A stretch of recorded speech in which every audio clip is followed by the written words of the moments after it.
पुत्र भावाचा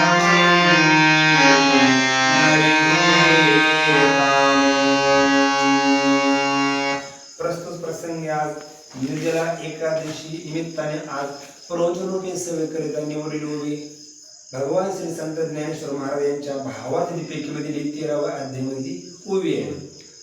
का पती पुत्राची आलिंगी एकच ते तरुणांगी तेथ पुत्र भावाच्या अंगी नरिगे कामू. ह्या ओवीच्या माध्यमातून श्री संत ज्ञानेश्वर महाराज आपल्याला सांगतात की एक सुंदर स्त्री तरुण येते, तिला आपला मुलगा आलिंगन देतो आणि पती सुद्धा म्हणजे नवरा सुद्धा आलिंगन देतो. दोघंही तरुणी, स्त्रीही तरुणी, पण पुत्राने जेव्हा आलिंगन दिलं मुलाला तेव्हा वात्सल्य भाव असतो, प्रेम भाव असतो, मातृत्व असतं. आणि पतीनं आलिंगन दिलं तर तेव्हा काम भाव असतो, पती भाव असतो. दोघंही एकच मावळे सांगतात एकच तरुणांगी, काही भेद नाही त्यांच्यामध्ये. 10 ते 15-20 वर्षाचा कालावधी, दोघंही तरुणी, पण ते तर पुत्र भावाच्या अंगी नरिगे कामू. हा पुत्र आहे आणि त्याच्याविषयी काम भावना होत नाही. का? कारण तो माझा मुलगा आहे. मग तसं आहे, भक्ताचे सुद्धा प्राण जातात आणि अभक्ताचे सुद्धा सर्वसाधारण जीवाचे सुद्धा प्राण जातात. पण भक्ताला नेण्यासाठी, भगवंताला घेऊन येण्यासाठी भगवंत येतो. हे आपलं वाटतं हा तर खूप परमार्थ करतो, हा तर खूप भक्ती करतो, हा तर खूप नामस्मरण करतो, प्रत्येक एकादशीला हा भजन करतो, प्रत्येक सोमवार भगवान शिवजींची उपासना आराधना करतो आणि त्याच्या जीवनात एवढे संकट का आणि त्याची अंतकाळ असा वाईट का, त्याचं असं का तसं का, अमुक तमुक आपण होतो. देवाचा प्रिय म्हणून त्याला तर दुःख नसलं पाहिजे, त्याला क्लेश मात्र नसलं पाहिजे. पण आपले शास्त्रकार सांगतात देश त्यागो महान व्याधी विरुद्ध बंधुविस धनहानी अपमानंच मदनुग्रह लक्षणम. अर्थात काय, आता पूर्वीच्या काळामध्ये जर काही वाईट कृत्य घडलं किंवा काही जर चुकीचा चोरीचा आळ आला तर त्याला काय शिक्षा होती, तर राज दरबारामध्ये. आता जसं कारागृहाची सुद्धा पोलीस स्टेशन वगैरे कोर्ट आहे. पूर्वीच्या काळात काय होतं, आणि त्याही पलीकडं काय होतं, तर त्याला आपल्या देश त्याग म्हणजे त्याला आपल्या राज्यामधून हाकलून द्यायची. तुझा आणि माझा संबंध सुटला, कारण तू आता हे वाईट कृत्य केले. किंवा महान व्याधी विरोध बंधुविस, एखाद्या भक्ताला काय, एखाद्या मनुष्याला महान व्याधी जडली, दुःख कोणती असू ती, असाही असो. आता दुःख म्हणलं व्याधी म्हणलं ती असाह्यच वेदना असतात. महान किंवा त्याच्या घरातले त्याला विरोध झाले, काय पावर नीट लक्ष द्या. पुराणामधलं वाक्य हे काय असे काय तुम्हा आम्हा कोणी असं चालता बोलता आपल्या शिवाजी महाराजांनी बोललं वाक्य ते लिहून घेतलं असं नाही. तर ते आपल्या पुराणामध्ये आपल्या साधू संतांनी आपल्यासाठी मांडून ठेवलेले आपल्यासाठी. तर ते म्हणतात देश त्यागो मानव्याधी विरुद्ध बंधुविस धनहानी अपमानंच. काय, ज्याची धनहानी होती, आता याचा अर्थ पुढे आपल्याला समजा मी का सांगतोय. जी धनहानी होते, कोणतंही कार्य करायचं जर म्हटलं त्याला, तर व्यवसायामध्ये किंवा शेती सुद्धा हा व्यवसाय आपला प्रमुख व्यवसाय हा. तर त्याच्यामध्ये तो गुंतवणूक करतो, पण काही निसर्गाच्या अवलंबून असतं, काही किंवा काही भावाचे वगैरे वगैरे काय जे असेल तर त्याची धनहानी होती. आणि किंवा जर कोण त्याच्या गावामध्ये आपतेश नातेवाईमध्ये अपमानंच, त्याचा जर कोणी अपमान करत असेल, मदनुग्रह लक्षण, घरची असो बाहेरची असो कोणती स्त्री असो किंवा कोणताही पुरुष असो, तर त्याचा अपमान करत असेल तर त्याला काय समजायचं माहिती का, त्याला दुःखी द्वेषी, त्याला पापी नाही समजायचं. तर मदनुग्रह लक्षण ही माझी कृपा आहे, भगवंत स्वतः सांगतात. काय, ज्याच्यावर देश निकालाचा वेळ येते, ज्याला व्याधी घडते, ज्याचा अपमान होतो, ज्याच्या व्यवसायामध्ये हानी होते, तरी दुसरं काही नाही, ही माझी कृपा आहे. काय आपण म्हणतो ना, आता हा देवळाचा भक्त याची किती उन्नती व्हायला पाहिजे, हा किती असा याचा चौकडे जे जे कार व्हायला पाहिजे, पण नाही, भगवंत म्हणते नाही, ज्याच्यावर अशी कृपा झाली तर तो माणूस दूर जातो. काय, पण ज्याला या सुखाचा उपभोग घेता नाही आला, त्याला लोकांच्या डावललं, लोकांच्या दूर उठलं, तर त्याला एक मात्र आश्रय असतो, काय, भगवंत. ही माझी कृपा, मी त्याला जाणून देतो नाही. आता महाभारताला सर्वांना परिचित उदाहरण आहे माता कुंती. भगवान श्रीकृष्णाने सांगितलं की सर्व सांगितलं वरदान मागून घे, आणि माता कुंतीची वेळ आली म्हणजे आत्याबाई तुम्ही सुद्धा माझ्याकडे वरदान मागून घ्या. तर माता कुंतीने हात जोडून सांगितलं, काय मला दुःख दे, सर्वांना परिचय दे. काय दे म्हणे, मला दुःख. भगवान श्रीकृष्णाला प्रश्न पडला, अरे ही एक तर तारुण्य अवस्थेमध्येच विधवा झालेली आपली माता, परत वनवास, मुलांना वनवास, इकडून तिकडून राज्य देणार, तर तिचं युद्ध झालं, आणि आता इकडून तिकडून सगळं सोयीस्कर झालं, शत्रूवर विजय मिळवला, कौरवांचा संहार झाला, पांडवांचं राज्य आलं, आज त्यांची मुले राज्याचा उपभोग घेणार, राजे होणार. आता आईला याच्याकडे दुसरं काय पाहिजे, मुला राजगादीवर बसतोय, मुलाचं कल्याण होते, आई बापाला काय पाहिजे, हे लेकुराचे हित वाहे माऊलीचे हित. मातीच्या चिंतेमध्ये काय राहतं, तिला माझं काही नको, माझा मुलगा पाहू, काय तिला काहीच नको, तिला फक्त माझ्या मुलाचं कल्याण असो. आज आपले आई बाप असू द्या किंवा आपली मुलं असू द्या, आपण काय म्हणतो, देवा मला काय नको, त्याला सगळं मातृत्व.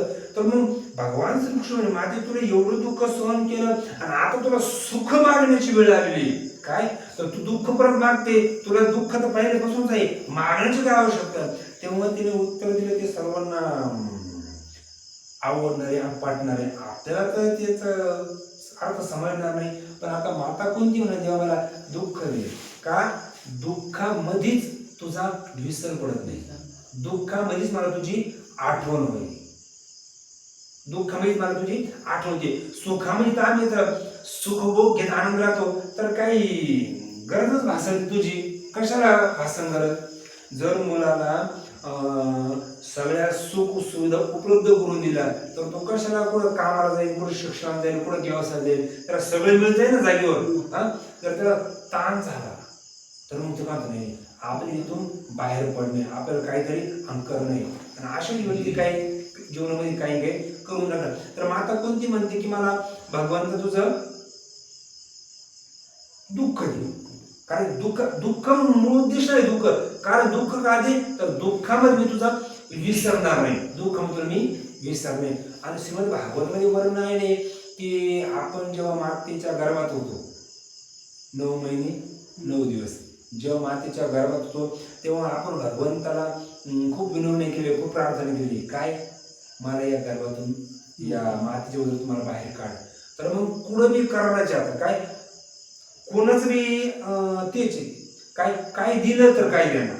आपण दुकानदाराला दुकानदाराकडून काही घ्यायचं असतो, तर त्याच्या बदल्यात त्याला आपल्याला मूल्य द्यावं लागतं, तेव्हा आपण त्याच्याकडून वस्तू खरेदी करतो, काहीतरी घेतो, ती आपल्याकडून मूल्य घेतो ना, मग त्या वस्तू घेतो. मग कोणतीही गोष्ट असेल तर त्याचं काहीतरी मोबदला द्यावाच लागतो, कोणीही फुकटी तर द्यायला तयार नाही. आपण देवाला सगळं दिले, पण देव सुद्धा आपले साधू संत सांगतात, घेशीत उदार येतो, कोण भगवंत खूप उदार आहे, पण कसा आहे, घेशीत तेव्हा देशी ऐसा असेच तो उदार आहे तू. कसा उदार आहे, तो आमच्याकडून घेतो तू, मग देतो, मग काय काय घेतो, काही नाही लगे एक भावाचे भाव राहतो त्याला. किंवा भगवान श्री संत ज्ञानेश्वर महाराज सांगतात आपले, पै भक्ती एकिमी जाणे, ते तर साने थोरणे म्हणे, आम्ही भावाचे पाहुणे. कोणाचे पाहुणे आम्ही, भावाचे. कोणाच्या, भक्ताच्या. आम्ही भावाचे पाहुणे, भरतीया, ही आमची अशी रीती, काय आम्ही त्या भक्ताच्या. मग तो भक्त कोणत्या कुळात आहे, सूचना ब्राह्मणे सुनेचं एक श्लोक भगवद्गीतेचा, की मेरा ब्राह्मण किंवा शूद्र वैश्य हे सर्व माझे, मी तिथं काही कमी लेख किंवा उंच नीच काही नेलो भगवंता, काय भगवंताला उंच काही नाही, देव गुणात तिष्ठित भावत असेल ते प्रमाणे काहीतरी ते भाव करते, हा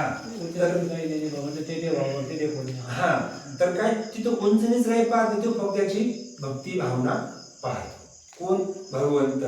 तर आपल्याला सर्वांना संभ्रम होता का आहे की जर भगवंताची भक्ती आराधना करतो तर मग त्याला दुःख नसले पाहिजे, त्याला संकट नसले पाहिजे. पण आपण लहानपणापासून ऐकलेलो जेवढे महान भगवत भक्त झालेले, मग ध्रुव प्रल्हाद असो, भक्त प्रल्हाद असो, किंवा आपली हनुमंतराय असो, किंवा विभीषण असो, त्यांना कोणत्याच गोष्टीची कमी नव्हती, पण त्यांना खूप त्रास सहन करावा लागला. असं कोणीच नाही. पांडव देवाचे किती जीवलग होते, पण त्यांना सुद्धा दुःख, त्यांच्या जीवनामध्ये संघर्ष आणि त्यांच्या जीवनामध्ये त्यांना दुःख सहन करावं लागलं. भक्ताचं लक्ष, कारण की दुःख असलं तरच भगवंत आठवतो. आणि दुःख देणं म्हणजे भगवंताची कृपाचे, कारण की दुःखामध्येच भगवंताचा विसर होत नाही. तर मातेच्या उदरामध्ये आपण असताना आपण सर्वांनी भगवंताला प्रॉमिस केले आजच्या भाषेमध्ये. तर काय, तर ते मला इथून सोडवा, आपण खूप विनवण्या करतो. तर आणि ते दुसरा पर्यायच राहत नाही. तिथं कोणाला मेसेज पाठवा की 112 राहत नाही, 110 राहत नाही, 108 कुठे, तिथं फक्त एक मात्र भगवंत राहतो. भगवंत शिवाय कोणीच नाही. कारण की माता असते पण तिला सुद्धा काही माहित नसतं. आता मुलामध्ये आपल्याला त्वचा राहत नाही, एकदम कोळी त्वचा राहते, पण मातेला वेगळंच काहीतरी खावं वाटतं. सुटून मुटून खावं, तोंडात चव राहत नाही. मग ती तिखट खाते, आंबट खाते, आणि तो डायरेक्ट प्रभाव त्याच्या मुलाच्या अंगावर होतो. मध्ये खूप ते विवळतो, गंज करतो, गंज आक्रोश करतो, पण त्याला काही पर्यायच राहत तिथून जाण्याचा. नंतर माता कधी कधी आताच्या माता दिसतोय तर थंड पाणी पित्या, वर काय असतं आता तर पण नियम पाळतच नाही. तर थंड पाणी पित्या, नको नको ते काय असं वगैरे वगैरे वगैरे खात्या पित्या. मग त्याला मध्ये किती त्रास होतो. सर्वसाधारण आपण गरमट वातावरणात आपल्याला फॅन असला तर आपण तिथे मध्ये घोरपवून निघतो, गुदमरून निघतो. तर मध्ये कोणती सुविधा नाही, मग मध्ये किती त्रास होत असेल. आणि त्या मुलाचं मधल्या गर्भाचं सर्व काही जे असेल मातीच्या खाण्यापिण्यावर अवलंबून असतं कसं करायचं. मग तो असाही वेदना बघतो. मग देवाला कापू जातो, देवा मला इथून बाहेर काढ रे, देवा मला इथून सोडव रे मला. मग ते आपले महाराज सांगतात, एक वेळ करिया दुःखा वेगळे दूर त्यांची दारी उगवली. 8वीने पाया, काय मी प्रॉमिस करतो, कोणतं 8वीने पाया हा माझा नवस. रात्र आणि दिवस पांडुरंगा, देवा मी तुला रात्र आणि दिवस आठवेल, मला फक्त तू सोडव रे, सोडव रे. देव तर नाही, तुझी सुनाशी